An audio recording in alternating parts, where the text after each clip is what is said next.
This section is section 4.2, which is still working with systems of equations, but it's giving us a better way to solve these. We're going to use the substitution method. So I'd mentioned that in section 4.1 we learned a way to solve systems of equations, but it's not really a great method. Well, there's a couple ways that are normally used.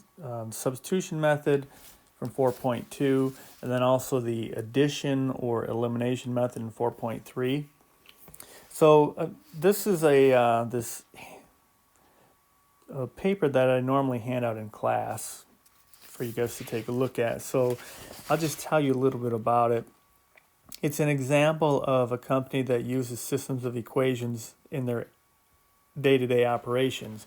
And this is Welch's, and they basically run this program every day, and it gives them information about what the most efficient way to do things is for their company. So this is I'm going to just make up an example, and it's completely made up, but just to give you an idea of what's happening. So let's say Welch's has these plants. Let's say they've got a plant at this location somewhere in the country. Maybe this plant makes jelly. And maybe they got another plant over here. Maybe this one makes jelly, and it also makes juices, different fruit juices. Maybe there's this other plant over here that makes just, let's say, jelly. So these plants will get products from farms to make their jelly from, and in the same case here, maybe they got these farms over here. Maybe they use that same supplier there. So they've got these suppliers that they get their products from to make their jelly and juices. Again, this is a really simplified version, but let's say this is what happens. Let's say they have another person here.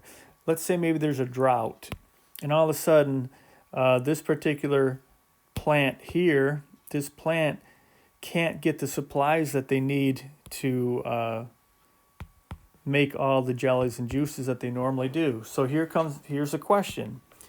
Should this plant, because they're limited now in their supplies coming in, maybe they should just make juices and not make jelly anymore and let these two keep making jelly? That's something they could try. Or maybe instead what they should do is just ship product from this supplier over to this plant. Or maybe, a combination of that. Make less jelly, or use these other suppliers. So there's all kinds of questions that come into play with transportation cost and payroll cost and a lot of other things come into play. So what linear programming can do is come up with the optimal solution. And now in reality, it's way more complicated than this. So this paper right here talks about Welch's was using 8,000 variables. 8,000. So like what we did in 4.1 and what we do in 4.2 and 4.3, we have two variables. So when you have 8,000 variables, you have to use computer models that do this. So these systems weren't even in place really until the 70s, when computers were powerful enough to run these programs. So now most large companies, the airline industry, large governments, anything where there's a lot of variables involved, will typically use some sort of linear programming.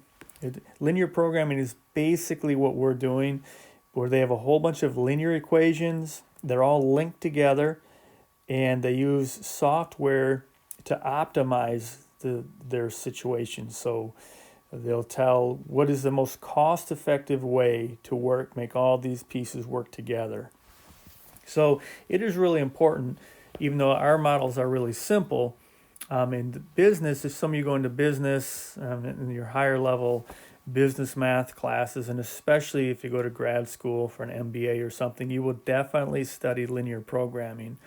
And this is the basics of it. What we're doing is very basic, and you would move on to more practical or realistic problems. You do pretty much what we're doing mainly in section 4.3 actually, but you do it on a computer.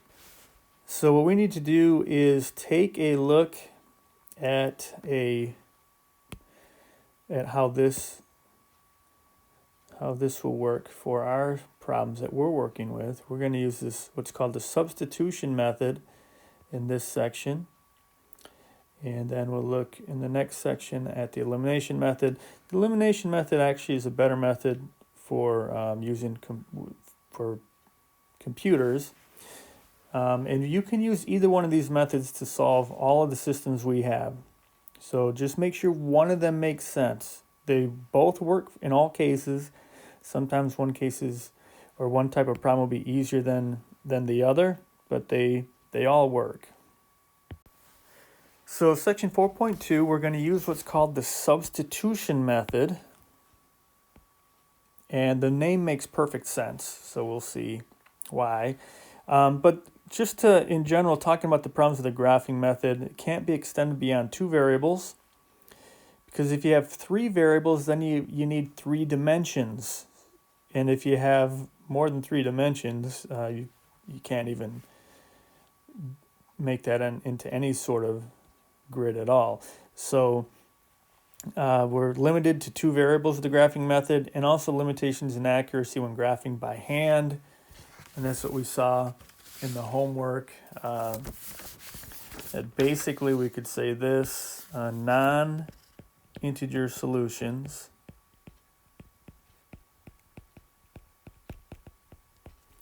are hard to see.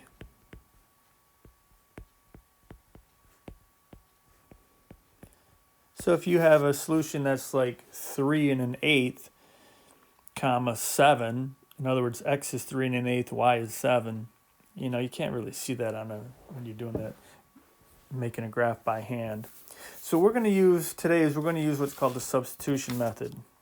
So what I'm going to do is I'm going to solve this one with the substitution method, and then I'm going to show you a step-by-step way to solve all of these with the substitution method. So we basically have to, there's 4 variables here. We've got this x, this y, and this x. What we want to do is solve one of these equations for one of the variables and then plug it into the other one. So in this case, it's really easy. This one is just ready to go. This second equation is solved for y already. So what we want to basically do is take this y and plug it into the equation above. So this equation is already solved for y. So since y is exactly the same as this, we're going to plug this into this y above. So if we do that, what we would get is 4x minus 3. So I'm just going to rewrite this equation, but I'm plugging this in for y. So we get 4x minus 3 times negative 2x plus 13 equals negative 19. So this equation, but not y, we plug this in for y. And then at this point, we've got an equation with just one variable, just x. So we can definitely solve this. So we just have to distribute this negative 3 through. So when we do that, we get 4x plus 6x minus 39 equals negative 19. Right? Just from distributing negative times negative is positive. Negative times positive is negative. And now we've got like terms here, 4x plus 6x, that's 10x. Minus 39 equals negative 19. And then we want to get the x by itself, so we have to get rid of this minus 39, so I add 39. So add 39 here, whatever you do to one side, you have to do the other side. So that cancels, so we get 10x equals, and 39 minus 19 gives us 20. So then we finally divide each side by 10, and we get x equals 2. So x equals 2 is half of the solution, right? Every one of these systems, we need an answer for x and an answer for y. So when we have our answer for x, and now to find our answer for y, we substitute again just back into this equation. We know y is equal to negative 2x plus 13. So if I know x is 2, I can plug in a 2 right there. Right? So I take this 2 and I plug it in right there for x. Right? So then we would get y equals negative 2 times 2 plus 13, right? Because I plugged in this 2 right there, which gives me this. So then y equals negative 4 plus 13, y equals 9. So there's two ways you can answer the question. You can answer it like this. You can just say x equals 2, y equals 9, meaning that if I plug a 2 in here and a 9 here, this will be true. And also if I plug a 2 in here and a 9 here, that'll be true. So you can answer it this way, or another way you can answer the question is you can say this, 2, 9. So this is another way to answer the question. And this looks like an ordered pair, and it is. This, when you write the solution this way, it's sort of like saying, I realize that if I graph both of these lines, if I were to graph these, they would intersect at this point. But order is important. It's got to be x, comma, y. So if I answer the question this way, if I say 9, comma 2, that's wrong. It's not right. So we can answer it this way. We can say x equals 2, y equals 9. Or we can answer it in the form of an ordered pair, but it's got to be in order x, comma, y. So if we wanted to, we could check these.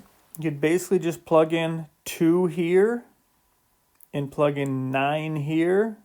So if you plug in 2 here, 4 times 2 is 8, minus 3 times 9, minus 27. 8 minus 27 is minus 19, so it works. And then you could also plug it in here. Y is 9, so 9 equals negative 2 times 2, which is negative 4, plus 13, which also works. So we just checked it. So what we just did is we did the substitution method without me actually pointing out the steps. I know many of you have done this method before. You've seen it in previous classes. So I'm just going to point out some steps right now, and then we'll do another problem and we'll refer back to these steps. So again, we've got this weird gap in the software. Your printout probably doesn't have this weird gap, but basically we've got, I'll just point out what we did. With the first problem, we isolated one of the variables from one of the equations. Right, that's what we did initially. So if you look down here to do that, we basically have to either isolate that y, that x, or that y. And it doesn't matter which one, they'll all work. But usually you want to pick the easy one. So one of these, definitely this y seems easier. Because to isolate this y, all I need to do is add 3x to each side. Where if I wanted to isolate this y, well, this one wouldn't be too bad. I could just divide each side by 3. But if I wanted to isolate this x, I'd have to first add 6 to each side, then divide by 6. So isolate one of the variables. It doesn't matter which one. But typically you want to pick the easy one. So I'm going to pick this. So for step 1, I'm going to isolate this y. So let's do that. So step 1, I'll even point it out. So here is step 1. So put right here. I'm going to take the minus 3x plus y equals negative 4. And I'm going to isolate the y, so I just go plus 3x from each side. And that gives us y equals negative 4 plus 3x. So that is step 1. We took this equation and isolated the y, so we get y equals negative 4 plus 3x. So then step 2, if you look on your handout, it says substitute the quantity found in step 1 into the other equation. So I have this quantity for y, and I substitute it in the other equation. And it's important that you look at the other equation. So I don't want to substitute this back in the equation and just use, because everything will cancel out and we won't get anywhere. So I have to take this y that I found and substitute it into the other equation, meaning this equation. So whichever one of these I pick for step 1, I substitute my answer into the other one. So for step 2, we have this right here. Step 2, I'm going to rewrite this first equation, but I'm not going to use y. I'm going to plug this in for y. So we get 3, negative 4 plus 3x equals 6x minus 6.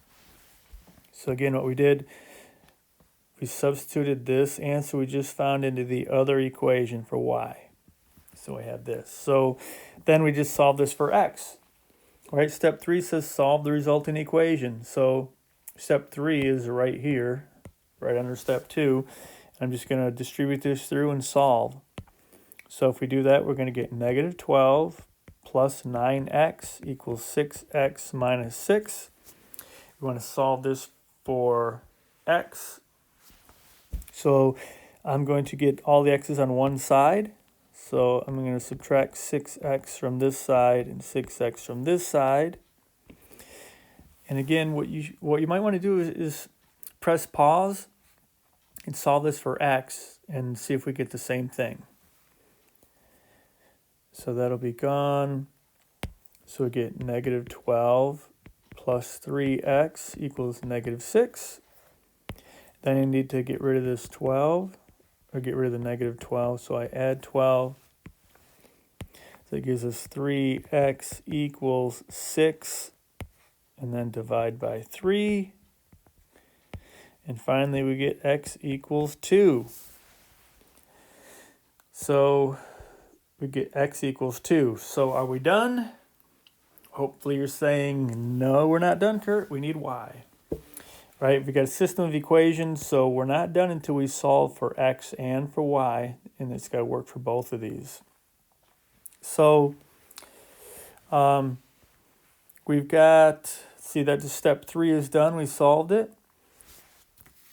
And then step 4, if you look at step 4 on your handout, it says substitute the value found in step 3, which is this value, into the equation from step 1, which is this equation right here, to find the value of the remaining variable. Now really, you can plug this into any of these equations. You can plug them into either of the original equations, but once you find this one for step 1, y is isolated, and now you have x. So this is the easiest equation to use to solve for y.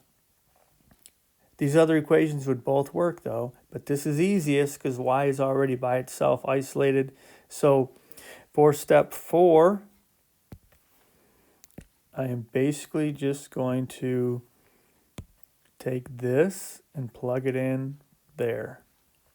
So step 4 would look like this. We'd go y equals negative 4 plus 3x, and we know x is 2. It's negative 4 plus 6, which is 2. So y is also 2.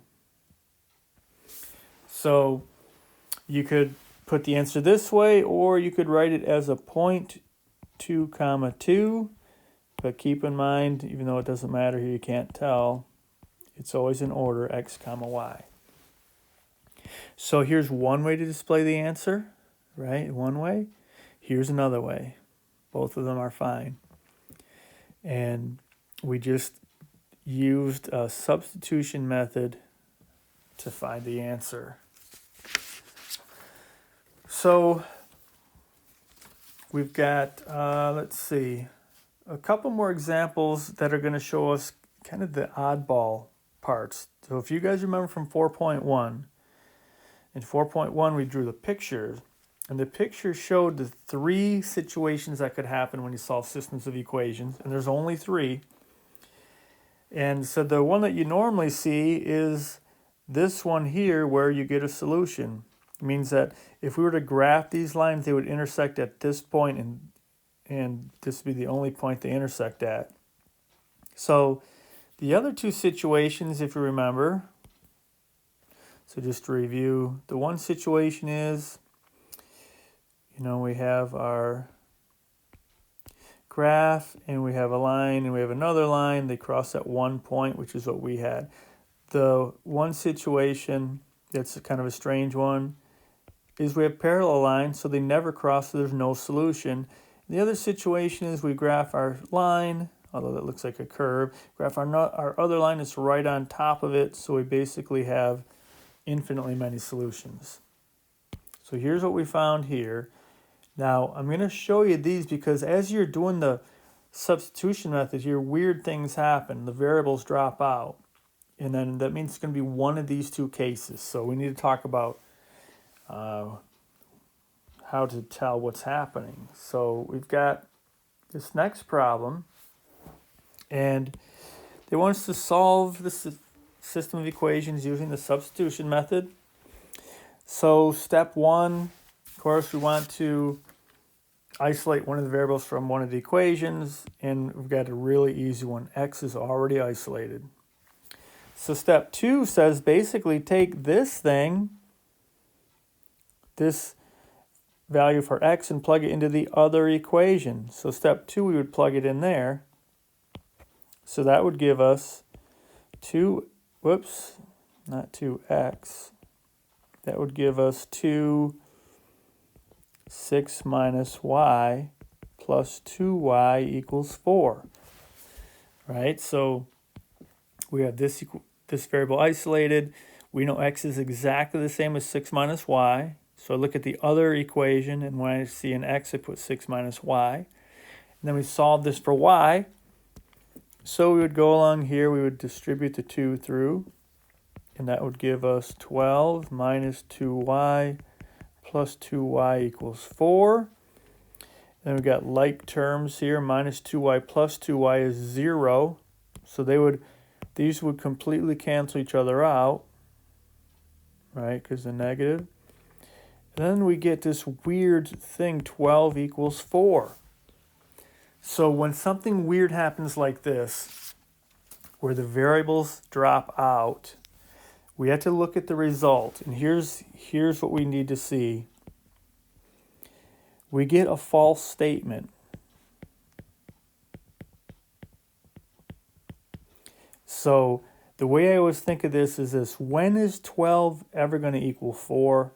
Never. It's never going to equal 4, and you're never going to get a solution. So what this means is the answer to this question is there is no solution. That's the answer. No solution. What that means is there is no x and y. You can plug in here and here, and also plug in here and here that will make both of these statements true. Geometrically, what that means is if I were to graph this line and this line, they're parallel. They never cross each other. And you know that when you're working on these, when you get the variables drop out and you get a false statement, it won't necessarily be 12 equals 4. Depending on how you do this, it could be like 0 equals 3. But the point is it will be a false statement. Whenever you get a false statement, it means there's no solution and you're done. Just write no solution. There is no solution to this. There's no value of x that I can plug in here and here, and a value of y that I can plug in here and here and make both of these true. So no solution. The book would say this is an inconsistent system, so I'll write it here, even though I don't ever ask you about it. But the book would say this is an inconsistent solution, or inconsistent system. No solution. So that's one thing that can happen. We've got parallel lines. I'll mention that. It's parallel lines. So if you look on your 4.1 notes, you can see if we were to graph these, they'd be parallel. They never cross. They never touch each other. So there's going to be no solution. So let's look at one example of the other weird case. Speaking of weird, we have a giant gap here. Again, I don't know why, but let's solve this one using the substitution method. And once again, we can see this one is really easy to get started because y is already isolated. So if I use substitution, I can take this y, plug it in right there. So then I would have 4x plus 2y, but y is 4 minus 2x equals 8. So then to solve this, we distribute the 2 through, and we get 4x plus 8 minus 4x equals 8. And we've got like terms, 4x minus 4x on the same side of the equation, so they would cancel each other out. And we get 8 equals 8. So 8 equals 8, well, this is a true statement.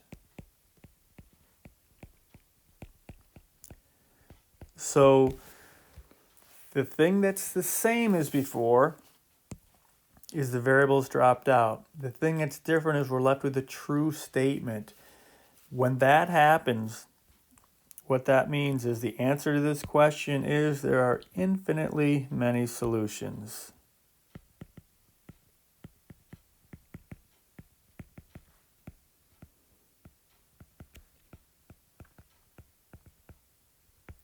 So the answer is infinitely many solutions, and we are done. It means geometrically these are the same line. So the book would say this is a dependent system. Again, I'm not going to ask you about that. But it basically means that these are coincident lines. They're the same line. So it's the third situation that we looked at in 4.1. So if we were to graph this line and then graph this line, they'd be right on top of each other. And the way you know it when you're solving these, the variables drop out and you get a true statement. As soon as this happens, write infinitely many solutions. If we had done this and got 8 equals 7, we'd say no solution. So let's try one more problem. This one's out of the book. This is number 18. And it gives a system of equations. It says 5x minus 3y equals negative 2. And 10x minus y equals 1. So looking at our steps. Step 1, isolate one of the variables from one of the equations. So we look at these variables. We've got 4 choices. And you pick the easy one. So the only one that doesn't really involve division is the negative y, although maybe you have to divide by negative 1. So probably most of us would pick this one. So I'm going to look at this equation. I'm going to try to get this equation. I'm going to try to isolate the y. So 10x minus y equals 1. An easy way to do this, looking at this, it'd be just to add y to each side. You could also subtract 10x from each side and then divide everything by negative 1. So maybe that's what most of you would do. I'm trying to decide what most of you would do. I think most people would do this. This is a little bit more work, but it's probably more natural to do that. So then we get minus y equals 1 minus 10x. And of course, minus y is the same as minus 1y. So we want to divide this by negative 1, but then we have to divide each of these by negative 1. So then this will cancel. We get y equals negative 1 plus 10x. Plus, because negative divided by negative is positive. And for those of you who would have done it the other way, 10x minus y equals 1, I'll show you it doesn't matter. If we would have added y to both sides, that's gone. We get 10x equals 1 plus y. Then to get y by itself, we'd have to subtract the 1. Now remember, 10x minus 1 is not 9x, right? 10 dogs minus a cat doesn't give you 9 dogs, right? These are not like terms. This is just 10x minus 1. 10x minus 1 equals y. So see, it doesn't matter whichever way you go because these are the same, right? Negative 1 plus 10 is the same as 10 minus 1. The reason they're the same is the 10s are positive in both cases. The 1s are negative in both cases. So it doesn't matter which way you go. But then what we have to do is take this and substitute into the other equation, the other one. Not the one we just used. That'll just give us nothing. Everything will just cancel out. So always plug into the other equation. So I'm going to take this value for y and plug it into the value right there for y. So that would give us, let me make a little more room here. That would give us 5x minus 3y, and y is just negative 1 plus 10x equals negative 2. So we rewrite this entire equation, but where there's a y, we plug this in instead, right? Negative 1 plus 10x. And then we just go ahead and distribute this through. Remember, this is a negative 3. Negative times negative is positive. Negative times positive is negative. So we end up with 5x plus 3 minus 30x equals negative 2. And then we've got some like terms on this side, on the left side of the equation. On the left side, 5x minus 30x. Well, that's going to be negative 25x plus 3 equals negative 2. So then I need to get rid of this 3, so I subtract it. Negative 25x equals negative 5. Negative 5, right? So minus 2 minus 3. $2 in debt. You withdraw $3. Now you're $5 in debt. We want to get x by itself, so we have to divide by this negative 25. Negative 25. And I know what you're thinking. You're thinking, finally, Kurt, we have some fractions to work with. I know. You guys were missing those. So x equals, now first, you guys know you would never leave negative over negative, right? Nobody would ever do that. Negative over negative is positive. And then 5 over 25, those are both divisible by 5. So isn't that just 1/5? X equals 1/5. So that means we are halfway done, right? We need to find y. But to find y, we have a formula for y right here. So we've got x. We can take this 1/5, plug it in for x, and then find y. So y equals negative 1 plus 10 times x, and x is 1/5. Well, if you think about 10 times 1/5, isn't that really 10 over 1 times 1 over 5? Remember, when you multiply fractions, you go straight across. So give us 10 over 5, or in other words, 10 divided by 5, which is 2. So you get negative 1 plus 2, right? Because 10 times 1/5, 1/5 of 10 is 2. 10 over 5 is 2. So then we get y equals 1. So we get 1/5 and 1. You can write the answer this way. And remember the other way if you wanted to write it, which is basically just showing that, we could interpret this geometrically. If we interpret it geometrically, we're showing that this is the point where these two lines would cross. If we graph these on the line, on the grid, on the XY plane, they'd cross here. Remember, 1/5 has to go first. That's always x comma y. So that is section 4.2. So make sure you try it. The systems of equations, they're not super tricky, but they definitely take a little practice. So try them out and let me know if you have any questions.